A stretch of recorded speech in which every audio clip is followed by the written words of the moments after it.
నిన్న జరిగినటువంటి ఎన్నికల్లో ఓటమి భయం పట్టుకుని ఓడిపోతున్నారని అర్థమైనటువంటి ప్రతిపక్షాలు తెలుగుదేశం మరియు మిత్రపక్షాలన్నీ కూడా ఓడిపోతున్నారని అర్థమైంది వాళ్ళకి.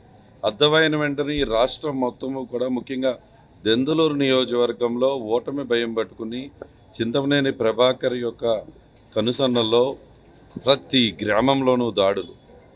ఈరోజు పోలింగ్ బూత్ దగ్గరికి వచ్చేటువంటి జనాలందరినీ కూడా భయభ్రాంతుల్ని గురి చేయాలనేటువంటి ఆలోచన విధానం.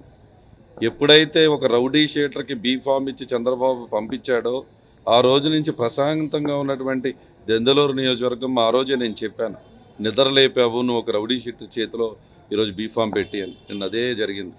ఈరోజు దెందులూరు నియోజకవర్గం వైఎస్ఆర్ కాంగ్రెస్ పార్టీ గెలుస్తుంది కంపల్సరీగా. ఇక్కడ భారీ మెజార్టీ దశగా దూసుకువెళ్తున్నటువంటి సమయంలో ఓర్వలేక కావాలని ప్రతి గ్రామంలో కూడా దాడులు, కర్రలతో దాడులు, కత్తులతో దాడులు.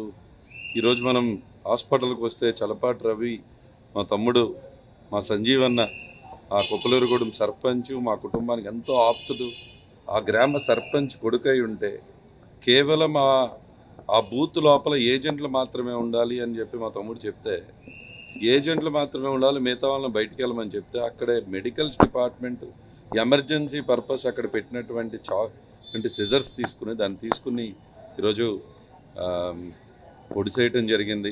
మెడ మీదంతా కూడా పొడి చేయటం జరిగింది.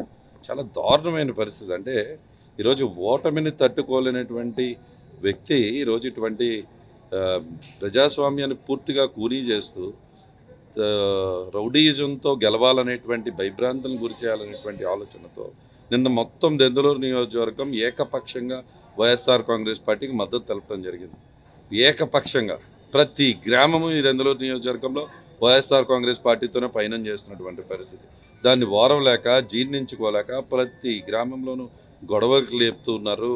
ఎట్టి పరిస్థితుల్లో ఈరోజు మేము తెలియజేస్తున్నాం, ఎన్నికలు అని చెప్పి ఈరోజు మేము గౌరవించాలని చెప్పి, గొడవలు వద్దని చెప్పి మేమే అందరినీ కూడా తమాయించుకుని అందరినీ కూడా మీరు గొడవలకు వెళ్ళొద్దు అని చెప్పటం, అందరినీ సమన్వయం చేసుకుంటూ మేము వెళ్తూ ఉంటే మీరు ఏకపక్షణ ధోరణిలో కావాలని గొడవలు సృష్టించి, కొప్పులూరుగూడెం ఒకటే కాదు, ఈరోజు కొవ్వలులో అదే సంఘటన, పాలగూడెం అదే సంఘటన, చేటపర్ర అదే సంఘటన, మాదేపల్లి అదే సంఘటన, జాలిపూడి అదే సంఘటనలు, పాపిరాజగూడెం అదే సంఘటనలు. పాపిరాజగూడెంలో మీరు పొడి చేశారు, విజయరాయిలో గొడవలు. అసలు ఏ గ్రామంలో ప్రతి గ్రామంలో కూడా మీరు అల్లరి మోకలుగా తయారై ఈరోజు మా మీద దాడి చేస్తానికి ప్రయత్నం చేశారు. ప్రజలు దీనన్నీ కూడా గమనించి నీకు తీర్పిచ్చారు. తప్పకుండా ఈరోజు తెలుగుదేశం పార్టీని పూర్తిగా బంగాళాఖాతంలో కలపబోతూ ఉన్నాం.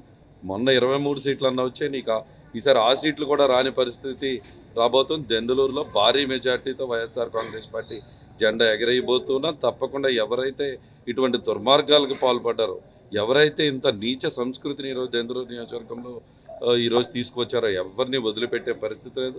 చట్టం దాని పని తాను చేసుకెళ్తుంది. అదేవిధంగా మా కార్యకర్తలు కూడా తగిన జవాబు చెప్తారు అనే విషయం నువ్వు గుర్తుపెట్టుకోని తెలియజేస్తున్నాను.